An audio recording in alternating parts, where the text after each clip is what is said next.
Sorted.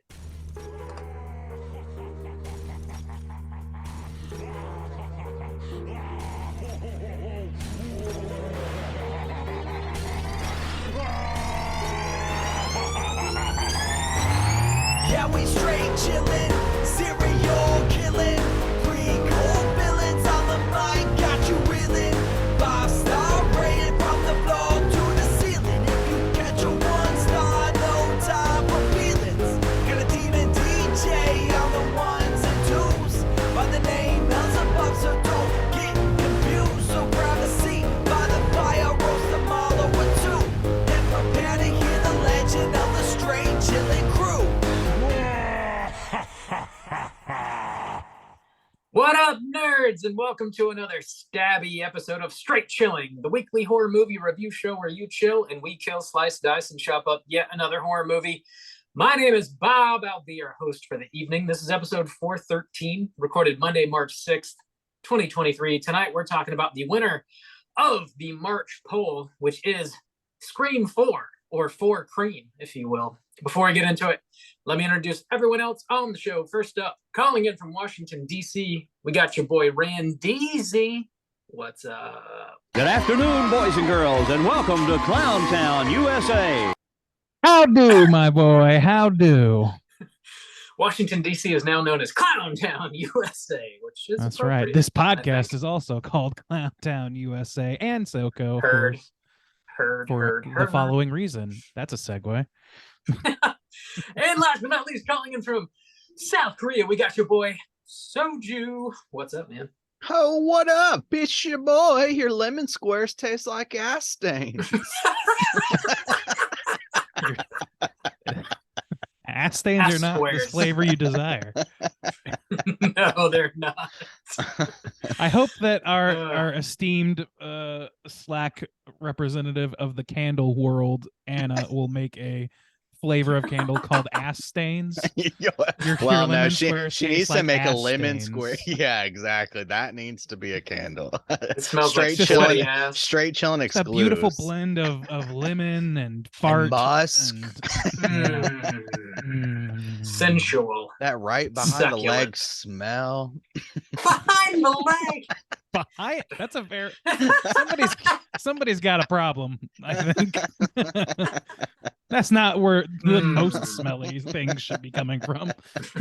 Behind the leg. Ooh, the front smells fine, but once you get behind that sucker, Don't get in the back. That's the armpit of the leg. I'm either smelling a fresh batch of lemon squares or ass. I don't know which. Can't tell you. They're the same. They are one and the same. Gentlemen, before we get into the main event, let's tackle a little bit of housekeeping real quick. Here's another reminder. We do have our April poll pick currently posted on our Patreon website. If you support us at the $5 level or above, you get the chance to vote on a movie we're talking about this April. The theme for April is weed, because 420 and shit, you know? And boy, oh boy, we all guessed how this poll would be looking this week. Last time we recorded, before the poll opened, we were Just all ask very Bob how it's looking this week. Bob, how the numbers looking? Whew, it is a dead heat straight up between all three of these movies. All three are tied. You got Troll Deuce, you got This Is the End, and you got Scary Movie 1. All tied. Dead heat. Whoa, 33, 33, 33. People's weed flavors, like the rivalry runs deep, I guess. Yeah. You know? Apparently. And like a lot of people have voted. Yeah. There's not a whole lot of votes left from what I We need more know. patrons to resolve Yeah, this sign issue up for now. us. We are not talking about all three. We can't do it. We just No, can't do No, if it's a tie, we'll just take a week off. it. We are ending the show if it's a Yeah, tie. That's what's We happening. get a break. Yeah, get your votes in before the end of March. Break that tie. Let us know what weed movie we need to talk about. In other Patreon news, this past Friday, we just dropped a new mini cast. Randeezy and myself were talking about that found footage hotness called The Outwaters. If you support us at the $10 level or above, you get access to a whole back catalog of Patreon exclusive episodes. We got like 92, 93 on there now. We add to that every month. Whoa. And you can listen to it on your podcatcher of choice, not just on Patreon. Yeah. And we've got a so get on it. really big surprise coming for mini episode 100. It's gonna be crazy. Jesus Christ, what are you doing to us right now? It's gonna we be totally do. amazing. What are you, We've the been- writers of Breaking Bad, been writing us into a planning this corner? We for have nothing. 5 years. Decades. Nothing. Nay. Mini cast 100. We're just talking to John Carpenter for 69 hours. Oh yeah, Wes we're Craven's fucking- coming on to talk to us. Wes Craven's Ghost. Sam Raimi We'll will be be sitting in in. the building. I enjoy going to the weenie roast very much. The Weenie Roast. But yeah, so check that out on Patreon if you want to. Speaking of Patreon, we got a brand new Patreon supporter we got to give mad shouts outs to. Whoa. Oh yeah. A big, gigantic thank you to your boy Michael C. for showing us some love over on Patreon. Every dollar you guys contribute goes right back into the show. It truly does help us keep this train on the tracks. Without you, we would not be able to do it. So, big thanks, Michael C. As is tradition around these here parts, we owe you the straight shilling salute. This one goes to Michael. Slap my ass. Slap my ass, Michael. Slap. You're joining Michael. good. Yes. You're joining good company. We got quite a few Michaels.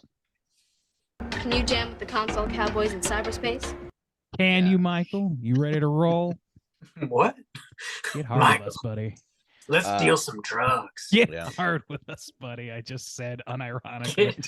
Get hard. What All is right, buddy, the language time to we get speak hard is with not us. it's not very conducive to spreading. Attaboy. Oh, no. Welcome to the group. Time to get hard with us, my guy.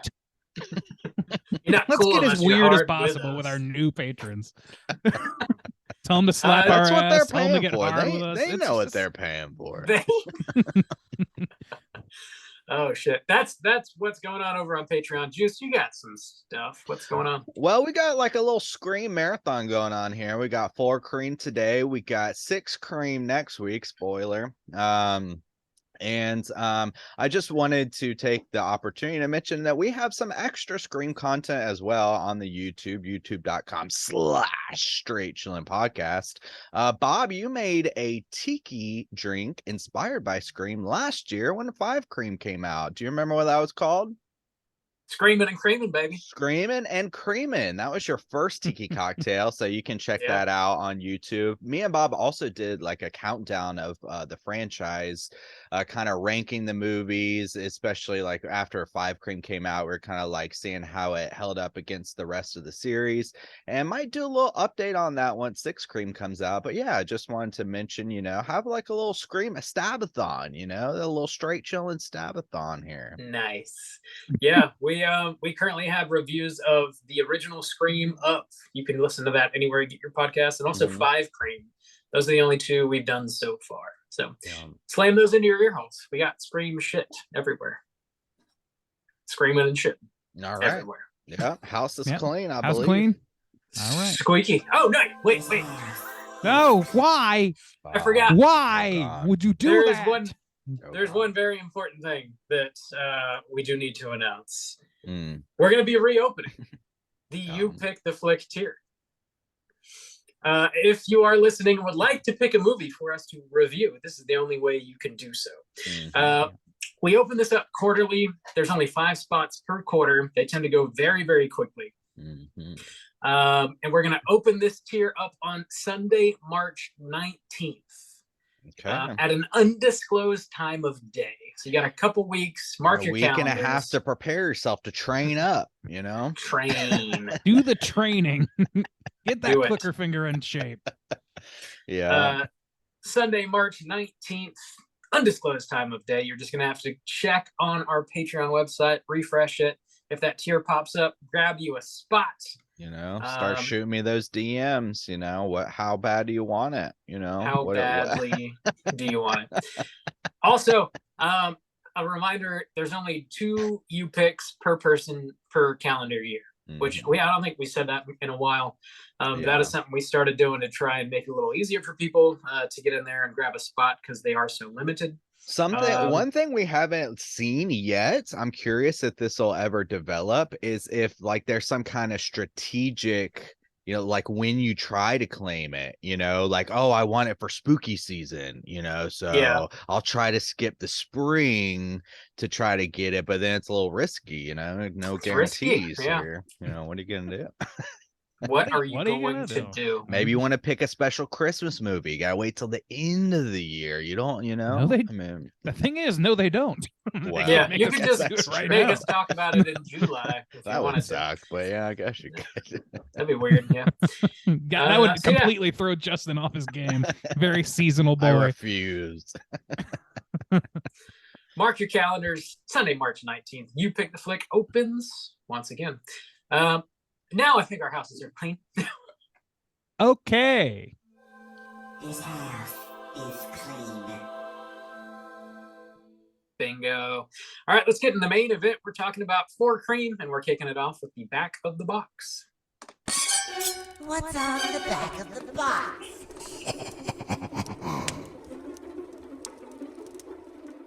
Bob, how many of these boxes do you have? Just the one. Just really? Okay. How Yeah, many? I know. How many Scream boxes total do you think you have? I don't know. 10, 12? 6, Okay. maybe 7. Too many. Too many Yeah. for sure. For sure. Yes, for sure. that's what a boy likes. That is what Definitely a boy too many. likes. That's what a boy likes. We're talking Floor Cream from 2011, rated R, with a runtime of 1 hour and 51 minutes. This was directed by your boy Wes Craven. This was actually the final movie he directed before he passed. Written by Kevin Williamson, stars Neve Campbell, Courtney Cox, David Arquette. Who else we got in here? Anna Paquin is up in here for a minute. Kristen Bell's up in here for a minute.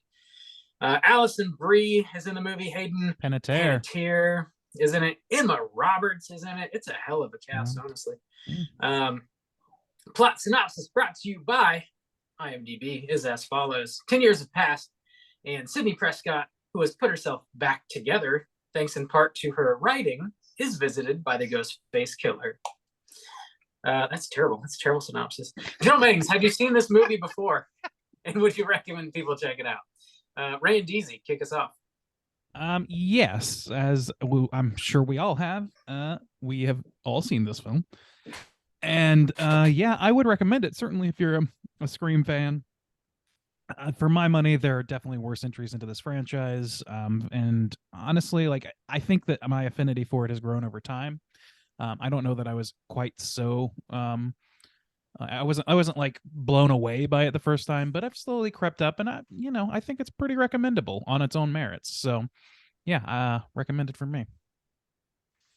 Right on. Juice, what about you?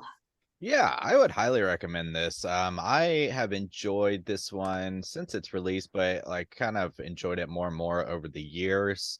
I really enjoyed to watch. I think this is a really good like direct follow up to just the original Scream. Like if you go Scream 1, Scream 4, I think that's a fun watch. And because I think they match like pretty well in tone. So yeah, I would. I think this is a really strong entry, especially for the fourth one in a franchise. You don't see that kind of quality often. So yeah, I think it's a good watch. Bob, would you recommend people check this out? Fourth one in slashers tends to like be a little bit of a reclaiming. Actually, yeah, Halloween is good, and Friday is good.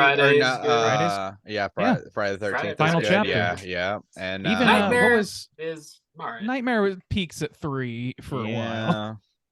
Yeah, for my money. That's probably one of the best thirds. It doesn't really trip on itself until 5, I don't think. Yeah. But yeah, well, okay, I stand corrected. Fuck. Fuck me. I've seen this several times before for sure, and I definitely recommend checking it out. It's my favorite sequel to the original Scream movie. Spoilers. And yeah, spoilers. I know. And like go to you YouTube said, for that. Like you said, that's right. Well, I kind of have to bleep that out. Like you said, yeah, it does. I think it does match the tone to the original Scream pretty closely. And yeah, if you dig the first one, I think there's something to get out of this one. And I do think it got better with time, interestingly, which is something we can get into momentarily. Sounds like a pretty solid recommendation across the board here from the Straight Chillin' crew. We're going to spoil the shit out of Four Cream, and here comes your warning.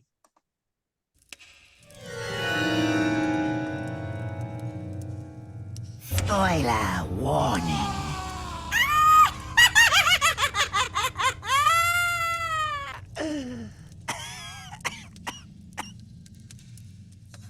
Bob, did you type up a plot synopsis? I got it right, sure. Plop it on us, big boy. All right, big boy. here's the full plot for Four Cream. After two fake intros that turn out to be the beginning of Stab 6, which then is revealed to be the beginning of Stab 7, we find ourselves in 2011 on the 10th anniversary of the original Woodsboro murders. Teenagers Ginny and Marnie are watching Stab 6/7 and are then murdered by Ghostface. The next day, Sydney Prescott returns to Woodsboro to promote her book, and when evidence is found in her trunk, she has to stay as she is now a suspect. Sydney's cousin Jill Roberts, and her friend Olivia receive phone calls from Ghostface and are questioned by Dewey Riley, who is now the town sheriff. Gail Weathers, Dewey's wife, struggles with writer's block and begins investigating the murders against Dewey's wishes. Olivia is then killed by Ghostface as Jill and Kirby watch from the next house.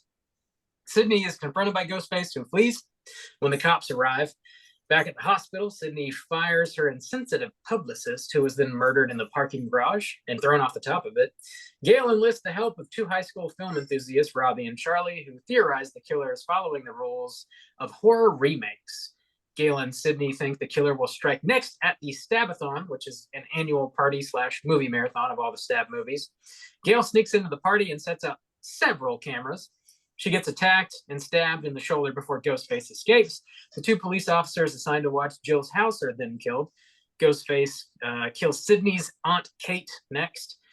Jill, Kirby, Charlie, Robbie, and Trevor are at an after party at Kirby's house when Ghostface strikes again, killing Robbie. Sydney arrives to get Jill, and the two are chased by Ghostface.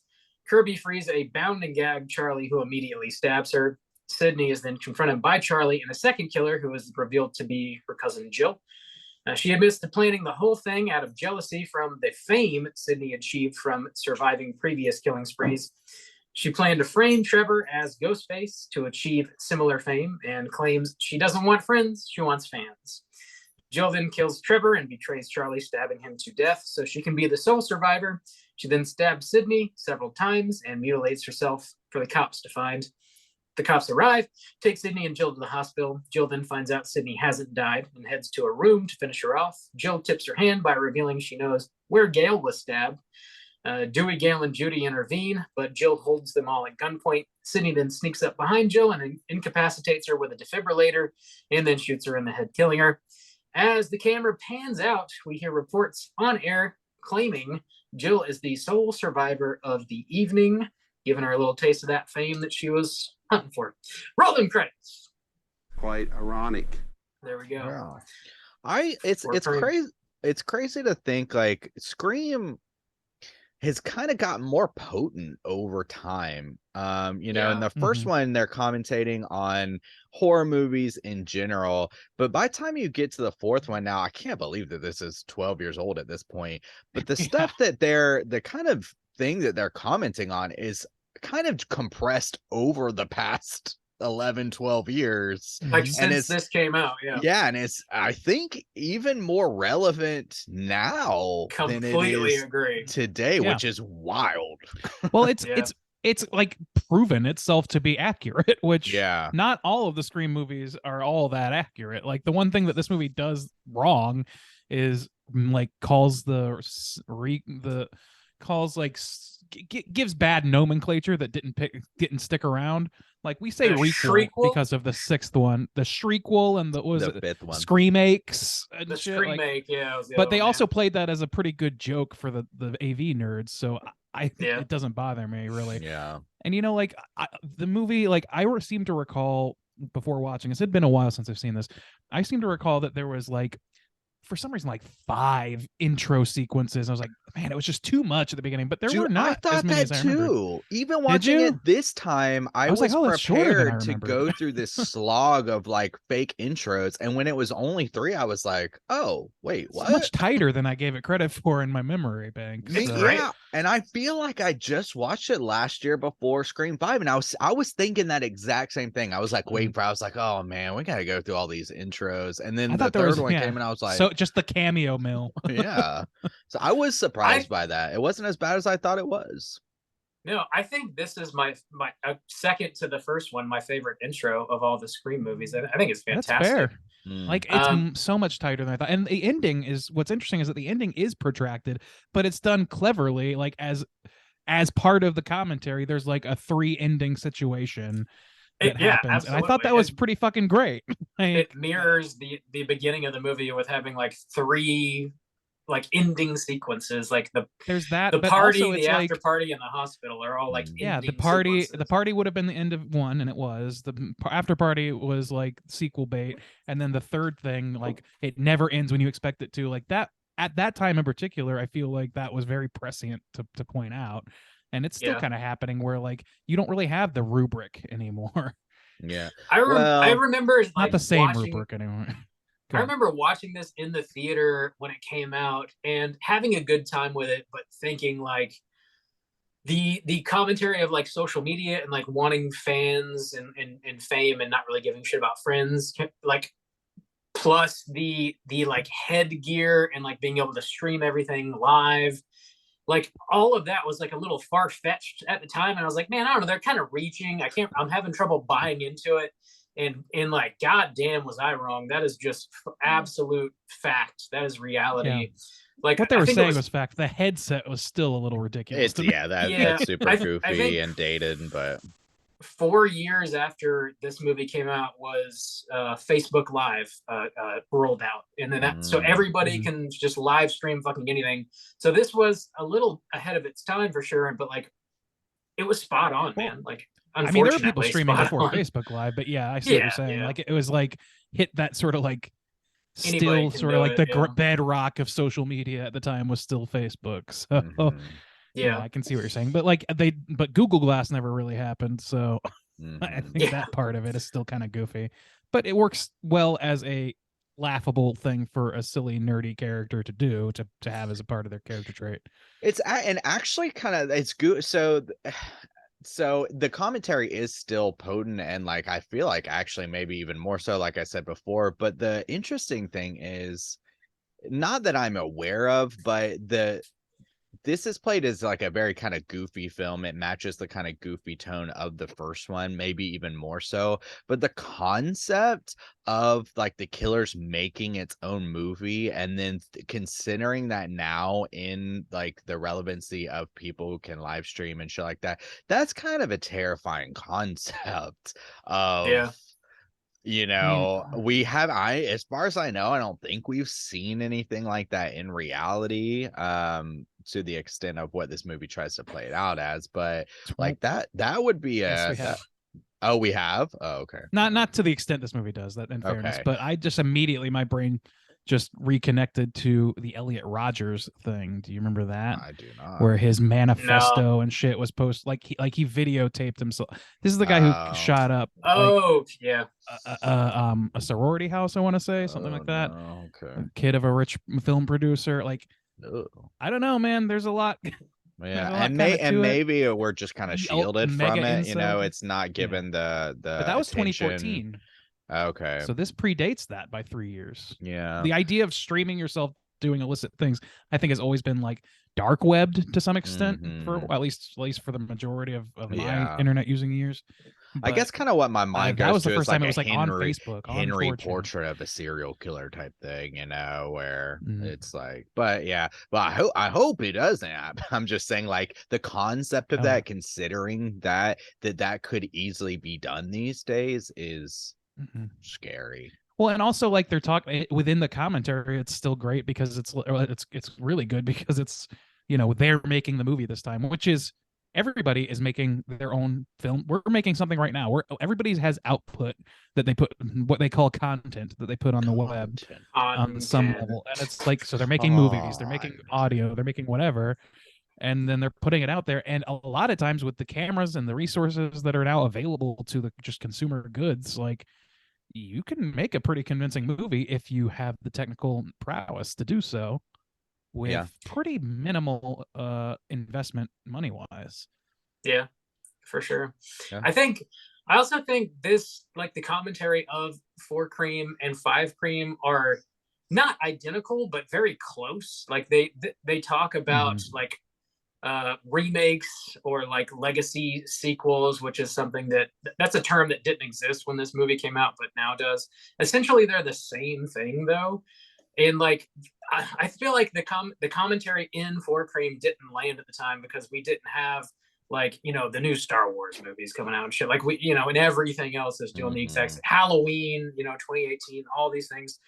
It's like, I feel like 5 Cream is just like, hey, we can just do that again. Like, everybody knows what that means now. I mean, they, you know, tidied it up for sure and used like more adequate, more appropriate terminology and stuff. But like, it's very similar, I think, in what it's commenting on. I think it's as far as the different franchises go, because I just did a back-to-back. Like, I watched 4, 5 because I haven't watched 5 since it was released. I kind of want to see how it held up, especially with 6 coming out, and like, you know, get familiar with the characters again and stuff. But like 4, it's more so it's like kind of taking the concept of like it's kind of like what we've commented on of even like the kind of like Dahmer stuff. It feels like of kind of cashing in on these tragedies of using it. Even this girl's willing to sacrifice her mother for attention and fame that will last her a lifetime. She's jealous of Sid, who 20 years ago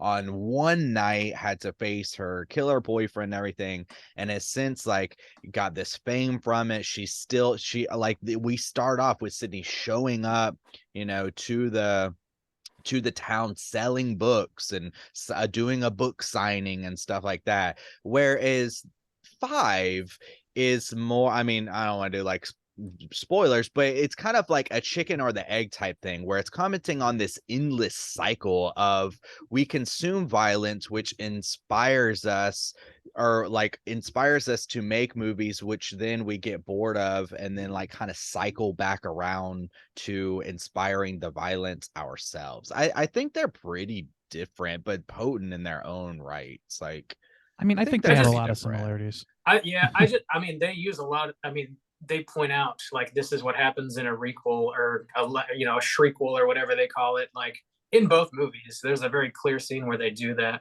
I'm not talking about like the killer's motivation necessarily. I'm just talking about like the commentary as far as the requels are concerned is very much the same thing. I guess like the if killer's Scream 1 is motives commenting and on like Halloween, the whole those are not quite the same. Okay, that's kind of what I was. Okay. And like, as far as that goes, though, that is interesting because I feel like that's going to come around in Scream 6 again, but in like a more direct way. Like that, my big theories for Scream 6 all involve like, you know, like underground cult societies of people emulating Ghostface the way that people emulate violence in this country that they see because they want to feel like they have an identity beyond their identity that they hate, which is themselves. Like, they might be commenting on Collector's Bomb. They might be looking right at you. I would love it. And the difference between 4 and 5 to me is like, I didn't really think about that, but like the difference between 4 and 5 to me is that like there's in this one they have like this, they just don't have all of the tropes nailed down yet, because I think it's still kind of like it's still developing that whole requel sequel situation. And at that time, I don't think it was quite as understood, like until Halloween 2018 came out. I don't think that the rules were really solidified for what that really meant as a legacy sequel, meaning that it is like trying to rescue the original movie from its terrible sequels, And that's what I think 5 kind of tries to do, or tries to comment on, whereas this one is just like about like the reboot. We're gonna make this go and keep it going. Well, it also kind of feels like that. So it really does. It's like it is kind of similar, but it still feels very different for me, because you're right. Those things didn't really exist. You know, Star Wars kind of kicked those things off, and they mentioned them in 5 of like, you have the Halloweens. That's the biggest one. Obviously now we've seen like Texas Chainsaw Massacre, but even at the time of Scream coming out, most of it still was, and we saw it. I feel like we didn't see as much of it because most of them just bombed and fell flat, where it was like, you know, you saw the Friday the 13th remake, where it's like, we're going to take this franchise and it's like kind of gonna reboot it, but it's like essentially bringing around for the new generation. It's like an update. Right. Remakes back then were Halloween, Rob Zombie's Halloween. And Rob Zombie's Halloween, Friday the 13th. They were like new, not hyper Nightmare. They were kind of reverent of the original, but not hyper reverent the way that they kind of currently are with Halloween 2018. That's I think that's the key difference of what they're speculating on in both of these movies. I agree. Yeah, about the industry. Yeah, because it wasn't really around much then. Even like Bob said, those Star Wars movies weren't around, where you're bringing back the old characters. You're kind of continuing on that story in some way. Yeah, because all the remakes at the time were like disconnected or still some kind of like distant sequels. You know, they weren't. But Scream's been doing that the whole time. You know, in a way, Scream's like maintained Scream's like been commenting the on sequels characters. for a long time, like, well, Scream 2 and 3, they were both commenting on sequels, 2 more successfully than 3 in my opinion, and that's because it like had the fresh pot untainted to spill from, to pull from. The well was not, you know, dry at that point. And by the time 3 comes around, they're forcing that shit out so quick that they just don't have a lot of new material to work with. 4 benefits from its gap a lot. And even 5, I think, benefits from its gap a lot. And it's what makes me most nervous about 6. Yeah, that's fair. And I mean, 2 was rushed out like immediately after 1 back in the day. And they even had to do like major script rewrites because the script was like leaked and it was spoiled and stuff. So like, I don't know, it can be done. I think these guys are really talented. Radio Silence, you know, I think they're really talented. So, but like, I don't know, man. Go from commenting on like horror movie franchise starter to horror movie sequels. Those are very distinctive things you can comment on. And I don't know what the distinctive thing that 6 is going to comment on that 5 didn't. I'm hoping it's going to be talking more about like true crimey things, like not just the idea of like that'd be a great idea. I mean, that's the exploitation of survivors. We talked about that in this one with Alison Brie's character being basically like the poster child of that. But that is where we live now. Like, everything is true crime, and not all of it is done ethically. I would maybe argue, or I've definitely have reason to suspect that probably most of it isn't entirely ethical. Just entertainment based, which is not ideal. So I'm hoping it goes there, but that's not about this movie. I think we do that a couple times. Like, you know, what, I don't know, maybe we were talking about it in 5 where we're thinking, what would the thing be? But since 6 is coming out, I really think it could be about, like, I had this really interesting conversation with Bob and Alice when I was back in Florida, where Alice was kind of explaining, I was commenting on something, I can't remember what it was, but Alice was explaining the idea of like selling apples or something in Animal Crossing, a turnip. There's like this turnip market, you know, and people regulate it, and it's based on like this like and I think it's gonna be kind of like a little bit maybe of like that collector's idea, but about the idea of like having this world that's separate from reality, but it's based in its own like rules and like logic, and people take it upon themselves to like form their identities around it and then gatekeep around fandom it. Is what and you're then describing, like, well, fandom, but fandom to the extreme of where it's like your world, and then you regulate that world, like creating your own rules within this world that's been created by somebody, like taking somebody else's creation and like creating your own kind of world around it that you then gatekeep and regulate. I think that might be what it'd be about. it'd be a cool evolution jumping off Five Cream. Like they take it upon themselves to like influence those who make films because they're tired of the bullshit that's been churning out. And if that doesn't work out, then like fuck it, let's just make it our reality. Like we don't want to rely on these filmmakers anymore. Let's just do it ourselves and live it. That's interesting. I like it. Hopefully it's dope. I noticed that they didn't invite the soon. Straight Chillin' podcast on for Yeah. Scream 6. That's right. Unless they But did, and we're just we're talking about four Keeping it under Cream wraps. today, though. Let's talk about some of the gore. There's a lot to get into actually here. Jumping into some of the gore and Scream 4, some of the kills. Perkins's death, where he gets stabbed directly into the forehead, I guess was based on some like real life thing that Wes Craven was. It was like a documentary he was watching where this dude got impaled directly in the forehead by something, and then was still able to drive himself to the hospital to have it removed. Yeah, man. Well, yeah, Which we've might be seen the stuff same like that story. where there's this old story where some dude was building the railroad and like a spike went through his fucking head and Yeah. he lived. Maybe that's it. There's that, and then there was also like I remember hearing about in school, maybe it was even high school science class, about somebody who's through some sort of accident like that had their like whole brain severed in half so it couldn't communicate with itself. And when that happens, it makes it like if you cover one eye, you might not be able to recognize objects, but you can, like, it's like crazy shit I can't articulate well now. But like if you cover the other, like it really makes a disconnect between your brains. It's like having competing voices. Oh, they can't trying to understand communicate things. with each other. So like I don't know. Weird. That's what I think of. It's fucking weird, and I wish I could remember more specifics than that. But The or brain is hopefully more accuracies. But the The, brain is fucked. Obviously the opening sequence with like the stomach stabs and whatnot, and then the way that sort of ends, I think, is just like perfect, where it's a callback to the Tatum garage kill from the original Scream, where she doesn't get killed by the garage in this one, but like gets stopped by it. I thought that was a really nice callback. So upset because there's this line that I really wanted the Ghostface to say in that moment.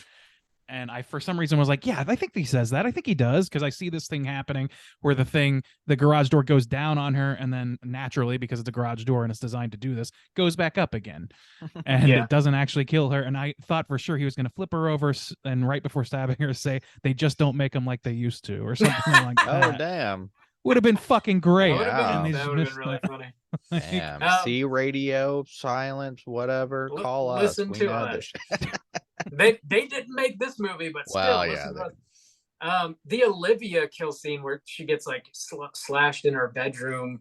That's extraordinarily brutal. And I think up until this point was easily the most brutal Ghostface kill we had ever seen. It actually reminded me of that scene from Terrifier 2 a little bit. The way it went down. I hadn't seen that, but it reminded me, like, and as it should and was intended to, a little bit of Hills Have Eyes remake, like how brutal that was. Although without the sexual aspect in it, of course. But like some of the brutality in that movie really fucked me up, and that's like the level it was approaching with this movie. Like from that point on, for the most part. That's so strange. I did not like watching this movie. I was specifically thinking like, oh, this tone is so bright and like goofy that and it is none of the only one that really stood out to me, I was like, oh shit, was the through the head, but even that to me was not played from like a brutal sense, because he gets Bruce up Willis.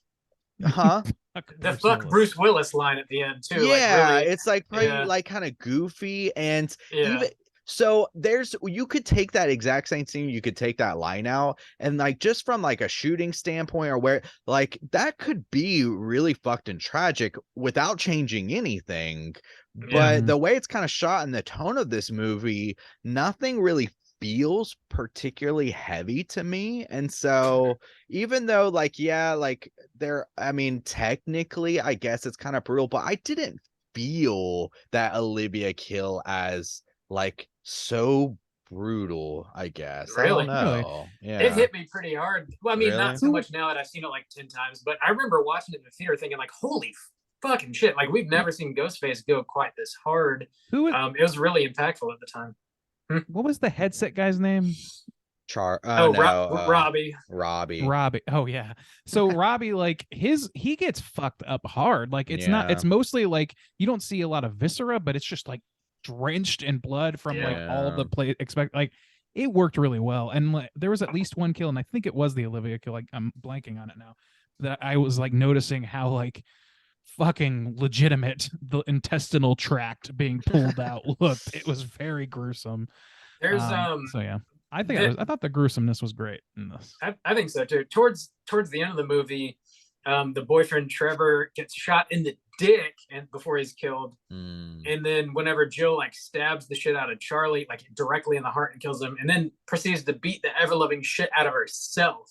Like that whole sequence, I think hits pretty damn hard. When she has to put the knife up and then she like shoves it like using the wall, I like kind of flinched a little bit. Like, oh shit. Dude, I can't like. Sorry, go ahead. That killer reveal is like so good. Like it's very similar to the original, intentionally so because they're talking about remakes, but it still feels kind of like fresh, and these characters don't feel like super recycled, and it still like hits like the original does. I mean, not quite as well because you don't have like the Stumacher slobber session happening, but it's pretty close, I think. Well, I was thinking back because you know, one, it's a good reveal, and obviously it's the first one, it's fresh. 2 and 3, you know, 2 is good within itself, but the way of 2, you know, without spoiling anything, we've never covered it. The reveal to me, it's not great about 2, you know, and 3 is just not a good movie, so that obviously is not great. So for this, like 4 and 5, I think, you know, it's weird to go back and think about how we were judging by, because I feel like a lot of the rubrics I was kind of using for myself were set up by 4, because 4 did such a good job of kind of like reclaiming this, setting it back up, because you're right, they do such a good job. But it's weird to say like, oh, they're not so recycled, they're not so reused, when really like 2 and 3 didn't do a particularly good job at this aspect of the Scream franchise. So well, I think honestly, they did do a good job. Is part of the point. So I didn't mean that as a negative. No. I mean, it's not, because they don't feel super recycled, and yet they are, because they're hitting those archetypes they're supposed to hit. Having the Sidney character ultimately be the villain is just pretty fucking smart. And you know, like I would much rather that overall. Like I liked 5 a lot, but the introduction of a new like new central core cast that's definitely going to continue through to some extent, and has continued for 6. I don't know, man. That to me is where it's a little bit. I wasn't a big fan of that, even though I understood why they would do it, both from a financial sense and from an artistic sense. But I felt like the financial sense is the only reason it happened at all. I don't think it happens without there being dollars and cents at play. Whereas in this one, they just kind of played it perfectly. They gave like a great send off to all our characters, except, in my opinion, for Dewey. I think this movie did Dewey dirty. You think? Nice. You think that every time, though. I did make some notes because it was some things that we had commented on in 5, and it's like fun to come back now a year later. Again, comment, because I think we have this impression in our mind. 1 is so strong, but like 2 and 3. Like Dewey gets his ass kicked. That's kind of his thing. And I don't know if he's done so dirty in that, like, that's how his character is. And then the way they treat him in 5 feels like more grounded and realistic in a tragic kind of sense, because that's what the movie is. But I don't like, Dewey gets his ass kicked, but you think they do him dirty, like, I don't know. He feels pretty. I don't think that's what is him getting his ass kicked is not at all what I'm concerned with. Like, what I'm concerned with, it's the way that he interacts with Gale. Like that's all very trumped up to me. Like I don't believe that this person who is sheriff and who has lived through the situation 3 times is not going to listen to Gale's not involve Gale in this at all. Like I don't buy that. And that is honestly, if that doesn't happen, if they team up immediately as they logically should and would, then a lot of this goes down a lot differently. Maybe they catch the killers earlier. I don't know. Like, but it just seems like they don't give. It seems like a matter of convenience that he has this crux where he's like, I'm the sheriff now, I can't do that now. I was like, what are you talking about? People are dying. Like that's always been like your chief concern. It's never been like you want to be a cop, you want to follow procedure or whatever. But when the chips are down, you fucking haul ass and you get your ass beat in order to save lives. What you're not doing here is everything you can be doing, and that's not what I expect from Dewey at 4 movies in. I agree. It doesn't feel correct for his character, even if he is the sheriff. It's a slight beef I have with this movie, but you know, it is what it is. I don't think he's done dirty. That just doesn't really make much sense, like from the writing standpoint. Like I just I wanted don't something. I don't know. I don't like I feel like they could have played it up. I see the kind of seeds of where like it could have been played up more, because the idea that we kind of get later on too is, you know, like she has, I don't know, her not, you know, her seeing Sydney being successful writing a book, and then her sitting there and not being able to write. But also she's like, if they played up maybe like she's given up her dream, she's not in the press anymore, maybe she gave up some job in New York or whatever to stay because Dewey was the sheriff, she's stuck in this small town, and like it's more played from like she's just kind of being reckless because she's bored, or she's trying to get back on top, or she's trying to do that, then it makes sense for the sheriff to be like, you don't need to be doing that. And they plant those seeds a little bit, but they could have played it up more. I think they mostly just say that that's her state of mind like once. And I agree, like if they had played that up a little bit, and also if they had given Dewey some consequences for following Gail's lead or involving her, like the thing is, he doesn't answer to anybody in Woodsboro. He's the sheriff, which actually means he has more freedom, not less, like at least within the confines of knowing he has to do this thing to help save lives. So it kind of makes things harder. But if you show like that he has some sort of supervisor, be it like some district attorney or some sort of villainous company man, that not villainous, but like some sort of company man that's not going to let him color outside the lines, even though he has learned at this point that that's what he needs to do in these situations, then maybe it works. And I agree with you, but I just don't see it as it is. His deputy Judy could have very easily filled those shoes instead of just like trying to keep Gail out because she kind of digs on Dewey. She could have been like the, you know, we're doing it by the books, and that's why you're not allowed in the office, you know. Which could have worked out. Overall, I think like, I don't like Judy, her as like a romantic rival. It doesn't work if they don't do enough groundwork there either. Yeah, but I like her as a character because like the interaction she has with Sid is great. Yeah, I agree. I think she's a great addition to the movie, and I like that they brought her back in 5 Cream, and I thought she was great in 5 Cream. I thought that was did a great job. Wonderful holdover. I thought she was a good red herring of like it could be the Popes, you know, it could be you know, the way they lit that scene of her and the like talking to Sid was Sydney, so good. Yeah, it was cool, super fucking creepy. I think we are pretty much very impressed. Yeah, we are. All the new characters in this movie I think are pretty solid. Judy, the nerds, Charlie and Robbie, I think do a pretty good job, sort of like filling in for Randy in a way. Also Kirby fills in for Randy solid, in a way as well. Kirby's solid. Rebecca, Alison Brie is like sort of a nice stand-in for Gail Weathers. She's sort of like the cutthroat publicist, you know, she's in it to like make a name for herself, make a buck or whatever. Jill, the cousin, was a surprise fucking killer to me anyways. And then Deputy Perkins too, I think was sort of like some nice comedy added. Most of these characters die, so like, you know, you can't really bring them back. But you know what's great about this? I'm sorry, go ahead, Bob. I wanted to ask if you guys were like really surprised by who the killers were. Were you able to like call one out, call them both out?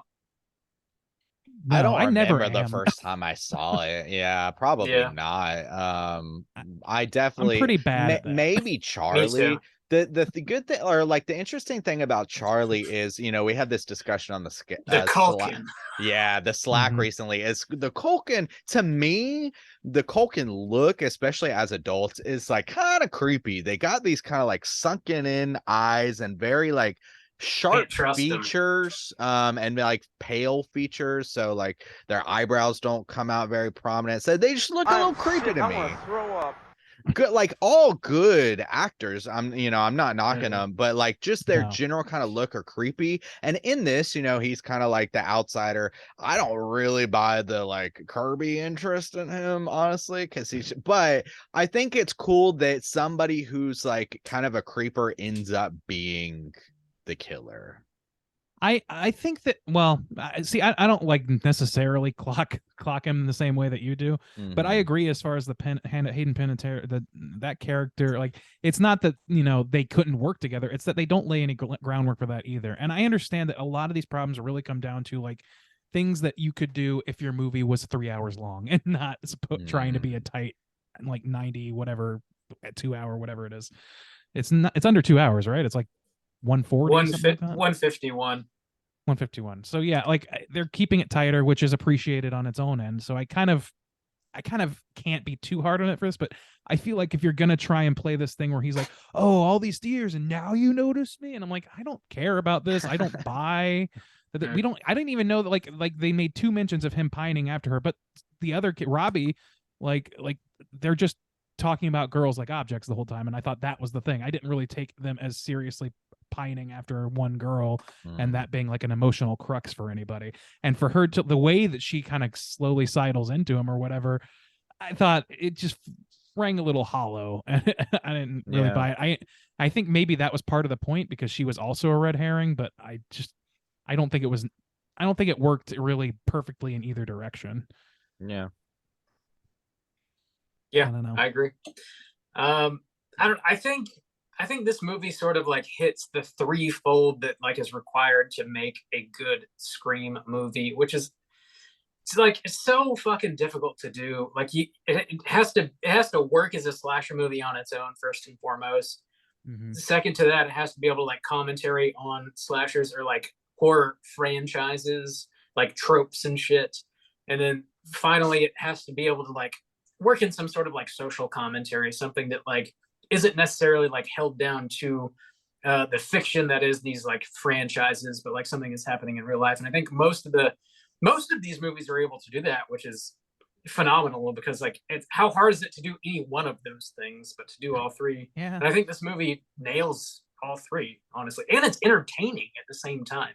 It doesn't feel like it's like preaching or like regurgitating shit that you've already seen before. Yeah, it feels like all of them hit an exposition point like at the end where it's like a little dumpy, where it's like laying it on fairly thick. Yeah, I think that I think that the fact, like you said, that they're putting being a slasher, an entertaining slasher first is key. And I'm not entirely sure that like I feel like what was missing from maybe the second one. I don't remember the third one well enough to comment that much, but the second one, like, it felt like it was more concerned with like telling more of Sydney's backstory by way of a whodunit than it was with like concerned with being a slasher that is entertaining. I don't know. That's kind of the impression I get. Whereas this one, like, it has a whodunit, just like the first one. They both have whodunits, but they're not the centerpiece of the film. The centerpiece of the film is watching these teens go apeshit and talking about horror movies very self-aware way. Like, so those things, those check boxes carry me through that stuff, I guess. Yeah. I don't know. This has, to kind of go off that point, this has some good slash. So if you want to say, we kind of talked about the commentary, but, we talked about the gore a little bit, but the slasher moments, in the garage, Allison Brie, that, that kind of moment, the opening kill is a solid, just slasher moment. And let's see, what are some other like really solid Olivia, like that kind of moment. Whenever they kill creeping around, the ant kill was kind of weird, honestly, where she like slides down in front of the door and she gets stabbed through the mail slot. I liked that. It wasn't like visceral, but it was fucking sad for one thing, because like it was sad, but also they didn't play it for laughs or anything, but it's kind of like, I don't know. It was a creative way to use the knife, which I always appreciate. Yeah. It kind of, thinking about it now, reminds me of that other kill scene in Five Cream that I won't say who it is, but there's sort of a kind of similar moment in Five Cream. Is there? I just watched it and I can't. Yeah. I can't clock it in my mind. Theaters, so. I just watched it. Damn. I don't want to spoil it. Yeah. Well, thanks for not spoiling the movie we reviewed last year. Publicly. Well, in case someone's listening and hasn't no, I seen mean, it. Yeah. Obviously, I need to not have it spoiled. Yeah, I can't remember anything about it now. And I literally just watched it like a night ago. But I don't know, man. Yeah, there. I mean, But- yeah, there are like plenty of good slasher moments. There's a lot of like comedy in this too. That there's like this one slight moment where Dewey wakes up because his phone is he's getting a phone call or whatever, and his ringtone is the theme from Beverly Hills Cop. That little touch fucking kills me. The Stabathon, as much as I Yeah. love that setting and I loved Mhm. spending time there and like kind of like I love the situation of it. The same guys that threw that party knew intimately well that that is a prime place for the killer that just murdered several of their friends to target. And that, like, I could see in Scream 1, they throw a party because they're being dumb kids. In this one, they're dumb kids that know the history of this town and know exactly how this go, and so much so that the literal event that they're hosting is about it. Mhm. I just like I had a hard time swallowing that to some extent because does self-preservation not kick in for these dorks? Like, what's Well, going one on? of them is the killer. Right, I know that, but like I feel like the other one would like counter or something. Maybe he's being manipulated. I don't really get the sense that they had that dynamic going. Well, but- the one, so let's see. Charlie is in charge, right? No, Yeah. no. He's the No, vice I- president. Yeah, But well, the other guy though, the good thing about that, which kind of plays into the commentary of what you're talking about. Okay, so I think this actually is important because that's the guy that's obsessed with filming things. So he's like Mhm. has to make his life more exciting, more relevant to what's going on so that he gets the viewership. So he would be the last Yeah. person that would want to cancel Stabathon, and his like vice president or whatever is the one who wants a setting to be able to easily kill people. So I think it works in I that guess way. so, maybe, but I just feel like do none of these kids fear for their lives? I just I kind of understand. apparently um, not.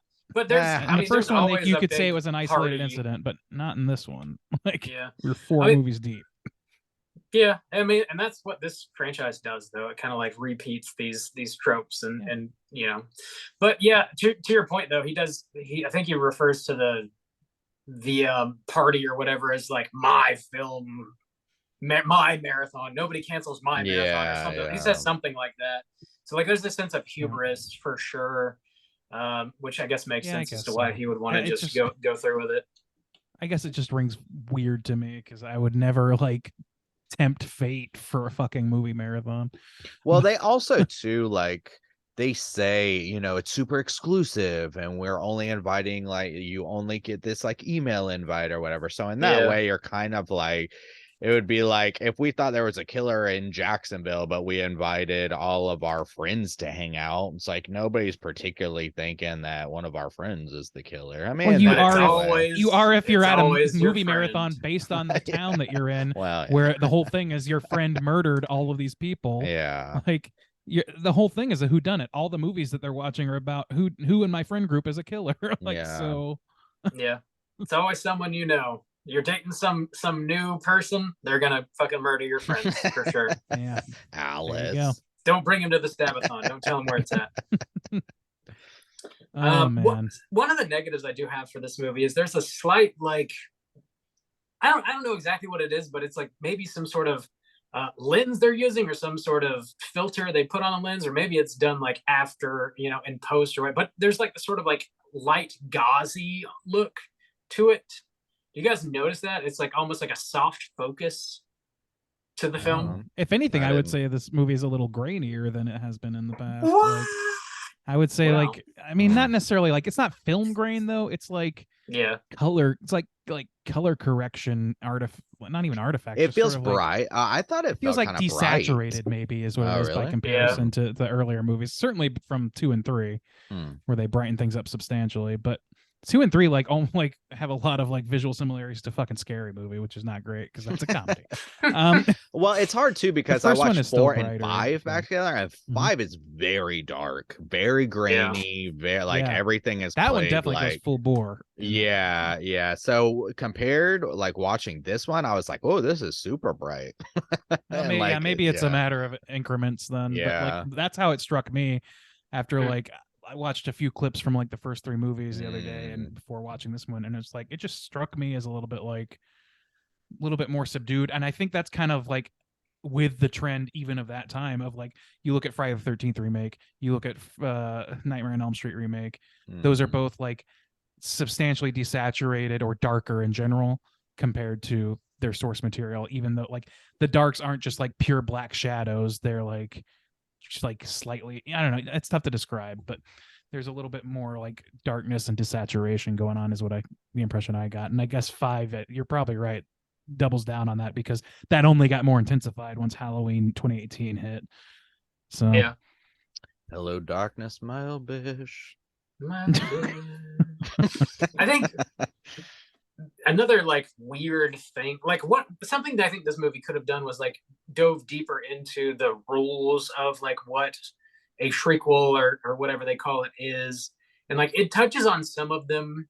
I think it could have gone a little deeper, but of course, like there wasn't like this plethora of like remakes or legacy sequels or whatever you want to call them back in the day for them to pull from.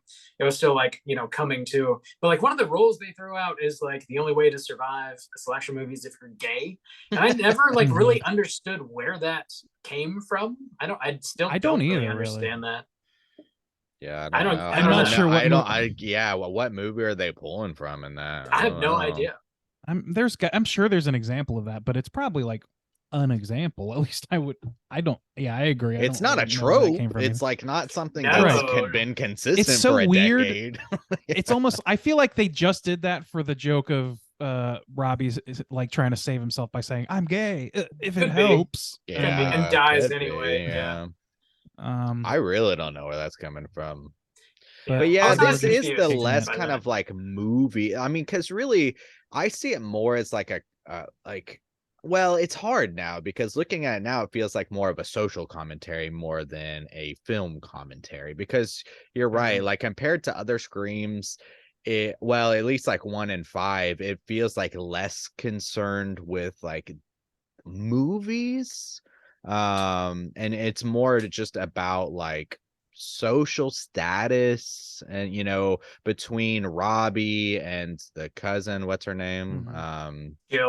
Jill and even Allison Brie and everything. It's more about just like chasing that kind of fame and getting your 15 minutes or whatever. There's not as much like movie focus, it seems like. Yeah. I think it's largely because it just wasn't so the idea of it of a horror like remake legacy sequel just wasn't solidified. Yeah. Maybe, yeah. I see what you're saying though, and I don't know. I think this does its job really well in terms of like showing that social dynamic. And I don't think that it does a bad job by any means talking about movies. It just has a few things that maybe aren't fully developed. That gay rule being one of them, where it just feels like a little underbaked with that, which is weird considering how much gap there was. You would think that they would have everything like that nailed down first, but I guess it just doesn't really hit. Like it's the style pastiche that they get right about the kinds of movies that were happening at that time, more so than these spoken. And maybe that's one of the things, like in 5, their brain dump, their exposition dump is pretty heavy. Is my memory of it anyway. It's a very heavy one, even within the Scream canon, and this one is not. And I think maybe that's why, is because it's more like stylistically able to match, and it just lets the visuals do the talking in terms of like putting itself in this time and place in 2011. Whereas 5 like does a lot more to like directly draw parallels 1-to-1 between that movie, what's happening in that movie, and the requels of the time. So I don't know. That's speculation on my part, but that's just kind of how it feels. Yeah. Any other major points you guys want to touch on before we rate 4 Cream? No, I think I'm good, man. Okay. Well, let's go ahead and do it. Out of 5, Juicy J, why don't you kick us off? How do you feel about 4 Cream? Yeah, I like 4 Cream a lot. I always have, and I think I've just liked it more and more over the years. It's crazy how relevant it still is today. I think it holds up really well 12 years later. Crazy that it's that old, but I thought it held up really well. I like the killers. I like their motivations. All the new characters like work pretty well. Olivia's like not much going on there. Judy was like hit or miss with like some of the things they were Trevor. giving her to do. Yeah, Trevor was kind of a big I wish they had made nothing. Trevor look like Skeet Ulrich a little bit. Yeah. Yeah, so there's like a handful of people that are just kind of throw-ins and don't really amount to much. But Kirby is really solid. Culkin is solid. Who else is solid? Kirby and Culkin, and Robbie is solid. The cousin solid. So yeah, I think they play well for the most part with, you know, the original characters, and there's like some solid motivations going on. They maybe could have played up the Gale motivations a little bit more, maybe the Dewey kind of mindset. They could have like done a little better. I feel like it match tone wise. I feel like it's the closest to the first one, with the mix of like goofiness and commentary and slasher stuff going on. I feel like it's the kind of closest in tone. I enjoyed like the comedy beats of this for the most part, except the kind of gay thing that was just like really weird and kind of confusing. And the only thing so I was surprised this time around with the opening. It didn't bother me, and I didn't think it went too long. I did, though, think that the ending was still kind of too long. I kind of feel like I've always felt that. Like, it's like, oh, man, like, come on, like, wrap it up. It is cool where they go to the hospital, and it's kind of, you know, like a nod to, like, Halloween in that kind of way and stuff. But, I don't know, a little bit too many endings for my liking. But yeah, I really like this movie, and I think I'm gonna give it a 4 out of 5. 4 for Kareem. There you go. Perfect. Yeah, I like that head kill. Like that one like really sticks out to me as kind of like a, you know, a standout kill for the franchise, or like the knife through the head. Oh yeah. Yeah, and even like the comedy beat doesn't bother me because it's consistent with the movie. So, you know, but yeah, for Bob, how are you gonna rate for Kareem? Yeah, I think this movie is able to do that balancing act between the horror and the comedy, which is very difficult to do. I think there's definitely a lot of humor. There's a lot of like kills that still like that feel like visceral when you watch them happen on screen. I think it also does a good job at bringing back its like, you know, legacy characters after a pretty solid break in a way that like makes sense for all of them to be there. It doesn't feel shoehorned. It brings in like a new cast of characters that also help the movie feel fresh and sort of like energetic and interesting. I think it also, like I already mentioned, I think it works as a slasher movie first and foremost, and is extremely entertaining. It also like comments on franchises as well as the social commentary in there, which has only become more and more like accurate, which is awful. Honestly, it's very unfortunate, but this movie just sort of like called the shots in a way I don't think even Wes Craven or Kevin Williamson ever would have thought it would have been quite as accurate as it is. I would hope not anyways, but I think it does like play into the movie's the way people talk about it now as opposed to the way they spoke about it back in 2011. I think it's very of its time today. It wasn't so much of its time when it came out. The Stabathon sequence might not make total sense, but I think it's a really great set piece. It's like a really interesting spot for stuff to go down, and I think it also like harkens back to Gale's infatuation with like hiding cameras. She has all the mini cameras in the world and uses them bitches in every movie. I liked the intro. I think it's one of the best intros of the franchise. I remember like watching it go down in the movie theater and just like was so taken aback by it. I thought it really stood out to me in a pretty major way. And the whodunit, I think, is also pulled off really well. I had no idea who the killers were, and I thought their motivations were pretty sound and interesting. And the sequence where Jill is like beating this shit out of herself is just such a great moment in the movie. just a few like slight negatives is that overall like hazy look. I don't know what that is. If you guys watch it again, like keep an eye out for that. See if you notice it. We're not watching it on 8K, Bob. Okay. That Watch it 8K on did you 8K, dirty, so. boy. The Dewey and Gale motivations are a little like confusing, and the rules of like what a shriekwell is could have gone a little bit deeper, I think. But I think that this does the balancing act for me. It really checks all the boxes of everything I want from a Scream movie. So I'm going to come in with a 4.5 out of 5 on 4 Cream. Randeezy, how do you feel?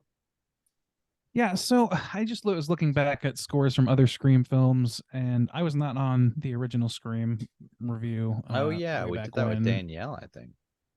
I was not around for that. So, but I did gave 4 stars to Scream 5, and I think now that might be just a smidge high.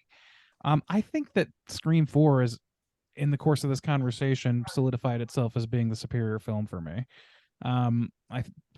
I would have definitely said the opposite before I started watching Scream 4, and I definitely said the opposite in that review of Scream 5 last year. But man, I don't know. Like looking at it now, it's been a long time since I've seen it, and how it just fits really well. If this movie had been sort of like the ultimate capstone in it, I would have been perfectly satisfied. The thing that Scream 5 did that lost me is very much the ending of that movie, which I won't go into. But this movie kind of hits the ending perfectly for my money. It hits the beginning in a really clever way, in a funny, engaging way. It hits the gore. I loved seeing like characters like Judy and like Hayden Panettiere's character.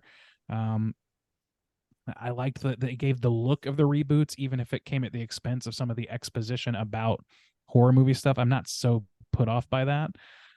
But maybe we could have done a little bit more, I guess, to Rob's point. Maybe it was just a little early in the cycle of that sort of thing before we could really get into it. I don't know. I loved this is the one, like maybe the second best one-liner ender closer in the whole franchise, which is "Don't fuck with the original." That's great. That and "Not in my movie" are like neck and neck for my favorite one-liner kill for the final. Yeah, I don't know. The only things I really disliked kind of center around Dewey and Gale to a lesser extent. I just don't think that Dewey's character made a lot of sense for this point in his life and career. I feel like Gale was putting up with a lot, and they could have developed her a little bit more, and that stuff kind of fell flat, and it's hard to blame them too much considering how much ground they had to cover. But I think, I think they could have done just a little bit more and made it work, or just rewritten certain aspects and had those things hit. And then I wasn't big on the Hayden Panettiere and Culkin situation, just because it didn't really sell to me, because of the things I said earlier. And really, that's about it. So for me, I think I'm going to give this a 4.5. You've come a long way on 4 Cream, Randy. You used to be pretty poo-poo on it.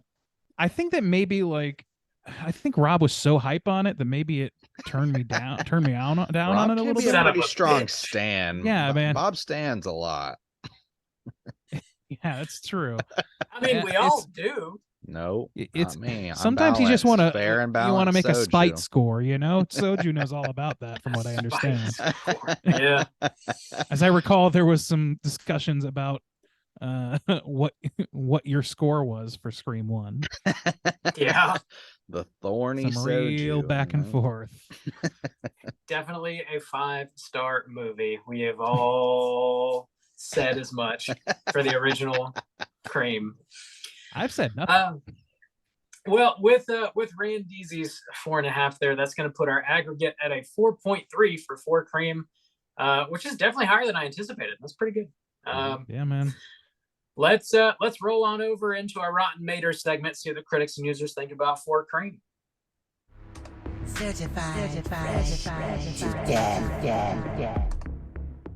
All right, this is the Rotten Tomatoes segment in which I'm going to give these gentlemen a chance to guess within the best of their abilities what the critics and user aggregate positive score is for Scream 4. This is RottenTomatoes.com, and we're doing it. We're going to start with the critic reviews. There are 190 critical reviews. Bob, Bob, what percentage of those critics' reviews do you believe are positive? This is kind of a hard one. I don't know how, I wonder how many of those critics rated it when it came out. I think the percentage would go up over time. So I think it's going to be positive, but maybe not crazy high. I'll just take a 75%, please. 75%. All right. Juice, how about you? Yeah, this is tough because I feel like at the time this came out, it definitely was like worse received in the like Randy's kind of point, because at the time 2011 is when like people were starting to kind of take horror more seriously, and even the remakes that were coming out, they weren't great, but they were more brutal, they were more grounded, and then you started to get the more kind of serious films. And so like Scream kind of fell in this weird place at that time, but it's definitely gotten the love now. So I'm gonna go lower than Bob. I'm gonna say 65. 65. All right. So with 190 reviews, the Tomatometer reads 60%. Soju's going to take this one. Just 5 off the key. Just 5 off. Yeah, this fell in a weird place in time, I think. Just That's seems criminally low in my mind, but I also probably would have thought so a year ago. Yeah. That's the thing, is like distance makes the heart grow fonder, as they say. The audience, however, has a different thought. 50,000 plus ratings there. Whoa. So what do you think, Juice, starting with you, the audience's 50,000 ratings net out to in percentage points? What's the positivity? I'm looking to sweet tonight. I think that's going to be more positive, but I think it's still going to be capped. So I'll take the 69 dudes. Hopefully they'll give me the sweet. All right. There's 50,000 plus dudes, technically speaking. Well, but I just 69. want 69 of them. So all right. that's all I can handle for now. Sorry, boys. If you don't get the rose, you're out. You got to get those numbers up, Juice. I only got Amateur 69 numbers. roses to hand out. Amateur. Oh, man. Yes, that's what a boy likes. Bob, how about you? I like that bump. Oh, man. I was totally going to go with the 69 dudes. I'll go. That's a large sample. So I'm going to go over. You up. feeling under? I think I'm feeling over. I don't want to $1 you because it's cheap. So I'll $3 you with a 72. Whoa. Wow. How generous. $3 bill, huh, Bob? Those 50,000 plus reviewers, you know what they thought? They thought this was a 56% positive film. What? Oh my god! Didn't see that coming, did you? Damn! The only positive thing about that is the hell you eat sweet. Nay. Nay. But damn, that's wow. Okay. I was shocked. I was shocked when I saw that. I mean, even before my tune changed on this movie, I would say that it was better than that. I don't know. I probably would have put it at like a 70 in the past, but that's shocking to me. Damn, I think it's like the timing. I think this is aged really well. Yeah. Poor Wes, man. He deserved better than that. Yeah. I mean, I think it's at the time, I'm sure he was bummed, but unfortunately, you can't see how much everybody's grown to love it. Well, ask him, in our interview. Well, he also did worse. I'm sure he wasn't heartbroken, but you'll hear from him on mini episode 100. We're making some very big promises. Mini on the mini cast for some reason. It's not even big enough. Sorry, Wes, you're not going to make it to air. You gotta pay us money to hear the ghost. You're going to be on our show. You want to hear a ghost? You got to pay us. Would it be really distasteful if we hired a voice actor to do Wes Craven? Yes. The answer is yes. Are you sure? How sure are you? What? Can we imitate a dead man for profit? Is that distasteful? Added nothing to that conversation. don't see All anything right, wrong with that on at all. record, Bob is not All right. bothered by that. The critics' consensus can reads deep as fake 'em. follows. We'll deep fake you, Bob. Deep fake your ass. You can't go that. ass. I'm desperate. You can't All go right. that deep. That's too Bob's deep. desperate. He'll do anything. The critics' consensus is as follows. The franchise is showing its age, but Scream 4 is undeniably an improvement over its predecessor with just enough meta humor and clever kills. I think that's a little weak sauce for what we got Yeah. ultimately. Yeah. Now let's read a negative review because they are occasionally fairly funny. Let's try and find a funny one, shall we? They have a success rate of about 30%. All right. Not very That sounds a successful. little high. We do it. This is what lack of preparation gets you. Boring airtime. Here we go. Everybody is still a suspect and everybody is still a victim, but narrowing down our ghost face has become easier than ever. I guess I am Hilarious. stupid. I don't think I like watching whodunits in general, like not just like Scream, obviously, but like I'm terrible at figuring out who done it. Me too. Terrible. Yeah, me too. So I can't really like ding. I ding don't anybody like else. I'm just a- I always have this kind of balancing act where I think it's like fun because it's a whodunit to try, but I also know like I am just not smart or clever yeah. enough to I actually know that I ever will be get it. wrong, and I'm excited to see why I'm wrong. Yeah, it's kind of Yeah, one of those things where like yeah. I don't really want to guess because that sounds like it would ruin the Lame. movie for me, Yeah. but it's part of the Yeah. experience of like that's kind of why you want to watch a whodunit. that's So what they- yeah. That's the intention, I guess. Yeah. One Yeah. more negative review and we'll call it a day. The characters grapple with the rules of horror films, but the one rule I'm sure everyone involved with Scream 4 knew but refused to say: the fourth installment always and forever sucks. This man has not seen very many horror movies. Yeah, we Nope. just like we were going through the Yeah. list. We just fucked that argument completely down to its bedrock. What an Fuck idiot. it. To its bedrock. Once I pooped in my pants in school and I just left it in all day. That sucks. Said that. Who sat in their shit all day?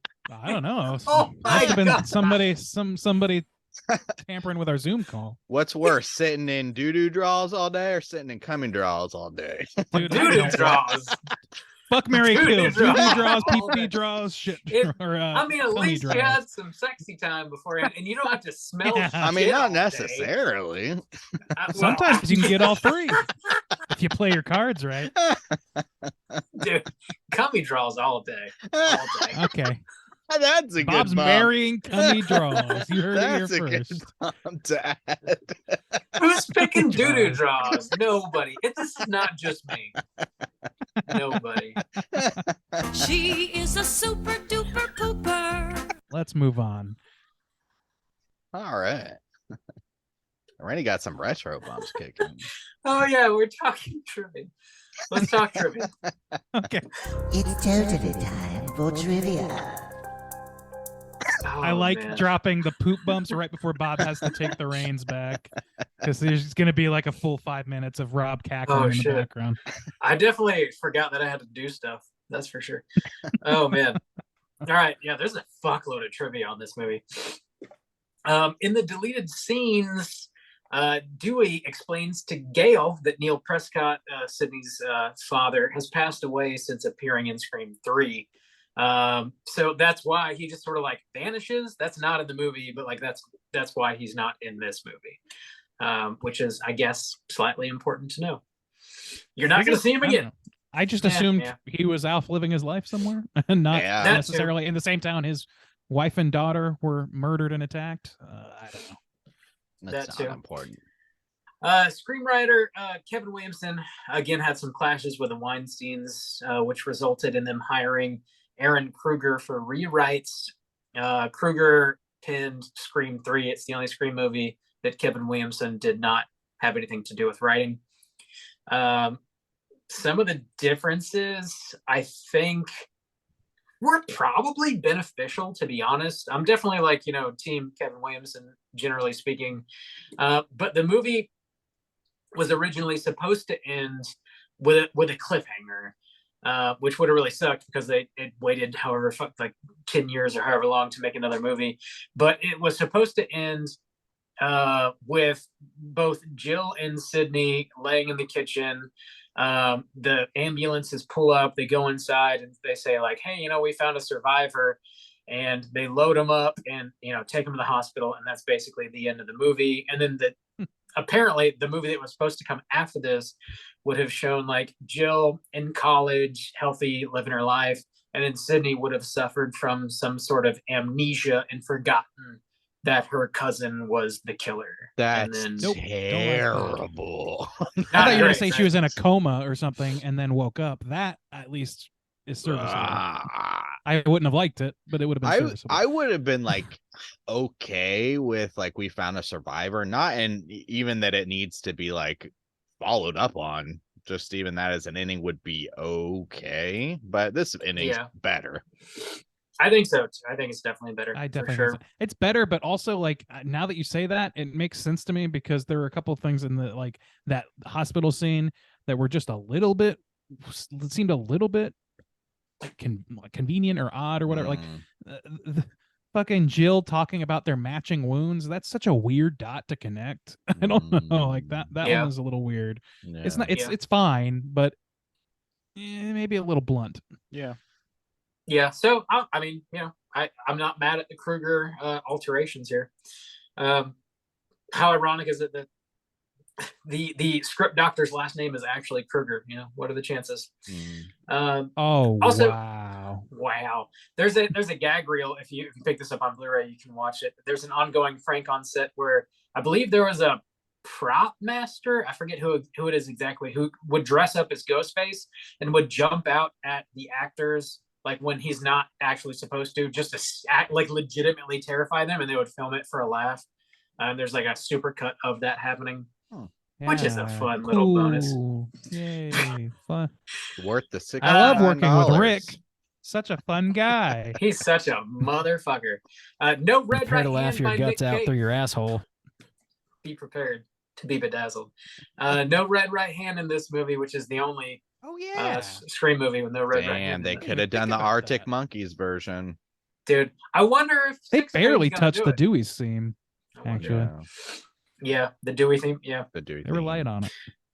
The roles of Chloe and Rachel, which are from the intro, were originally written for Paris Hilton and Lindsay Lohan, which would have been, I guess, that would have been more of the moment, honestly. More. I don't remember when they were relevant, but I guess so. I mean, it was like 6 years before this movie, probably. Yeah, I think so. This was supposed to be released in October 2010, just before Halloween, which is kind of perfect. It's what you want for a Scream movie. But the writing delays pushed it back to an April 15th, 2011 release date. I think that definitely had to impact its reception in a way. If it would have come out in October, I think people would have been a little more stoked on it. If I had to, that's interesting because this, like the upcoming one, the last one had come out early in the year too. January and then March on this one. I'm grateful, honestly, because it's like if they're gonna do it, there's just too much packed in October. We need. There's that. Still kind of a lull for this year. I've been like, after coming off of 2022, so I was like, all right, just gonna keep it rolling. I'm kind of like, where are the movies at? Dude, where are these movies? Kind of a slow start. To be honest, it is. But last year was kind of slow too. That's kind of how it goes. It kicked off with Scream, kind of in my mind. Yeah, so. It did. Yeah, it did. 5 Scream. Yeah. Well, I guess that was January. So January. Yeah. Deputy Perkins' first name is Anthony, making his name Anthony Perkins. Norman Bates. They did say it. And his Anthony's, what's his name? That actor is Anthony something. I'd have to look it up. I don't remember off the top of my head.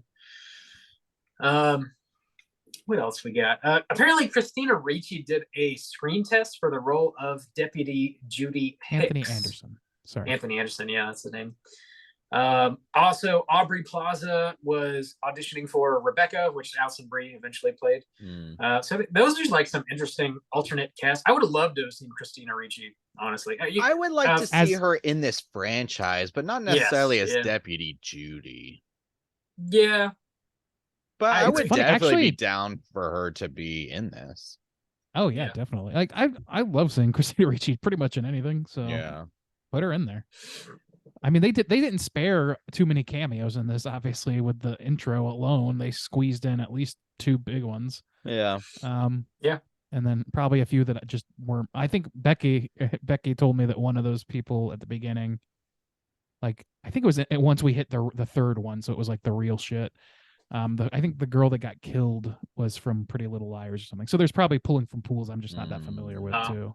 Yeah, same, honestly. Yeah. This was the lowest grossing Scream movie to be released. It made 38 million domestically and another 99 worldwide against a 40 million budget, which is still successful, but I guess not successful enough for them to immediately greenlight another one.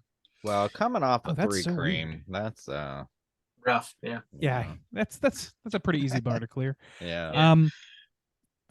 The guy who played Robbie was named Eric Knudsen, which is very strange because I just watched this whole thing about Slender Man, and it was invented originally by a guy named Eric Knudsen. I always had to look to make sure. I was like, is this guy in the movies too? The same Jesus guy? Christ. Different Weird. guy. Weird. Very different guy. Yeah, it's just a crazy coincidence. Okay. Your boy Roger Ebert shat on this. He gave it 2 stars, saying 4 Cream provides exactly what its audience will expect. One victim after the other being slashed, skewered, stabbed, gutted, and sliced, with everyone in on the joke. Maybe that's your idea of a good time. Yeah. Damn. Kind of. Yeah. Yeah. It doesn't sound like a bad time. Maybe that's your idea of a good time. I've got a circle jerk to get to. Idiot. You're a magic twanger, Froggy. Well, this is the last bit of trivia I have, and I'm bummed that I didn't get to see this. At Universal Studios, they had a terror tram called Scream with 4 in there, For Your Life. And that was part of their Halloween Horror Nights for 2011. Apparently, they did that. Yeah, the tram thing is like Universal Studios Hollywood. That's how Universal Studios the theme park began, was from the tram tours. So, and they do the horror version of that pretty regularly. Okay, I misunderstood what that was. Then, thank you, Randeezy.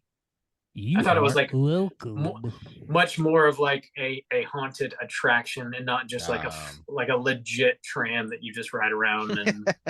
I don't know what the situation is now, but at least originally they were trams like that you ride around in, and they show you the back lot or whatever. And then they brought in like the Jaws animatronic type shit, and then that became Universal Studios. Okay, so I don't know what its current status or how that works now, but in 2011, exactly what they were doing. Right. Gotcha. Well, cool. I'm sure there's pictures online if you guys want to research it. Terror Tram 4 Cream, check it out. That's the trivia I got. Let's roll on into our cooter of the week.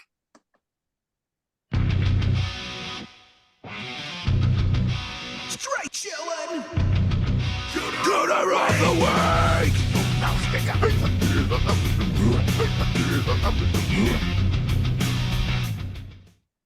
Juice, what is a cooter and why do we hunt them?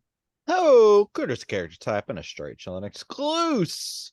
Cooter must hit 3 of these 5 points to be considered a cooter, but we want the cooter with the most points. The 5 points of cooterdom are sexual deviance, manipulation, smug arrogance, overall look and attire, and overall patheticness. Boys, do we have a cooter in 4 Cream? I think every Scream's got a cooter.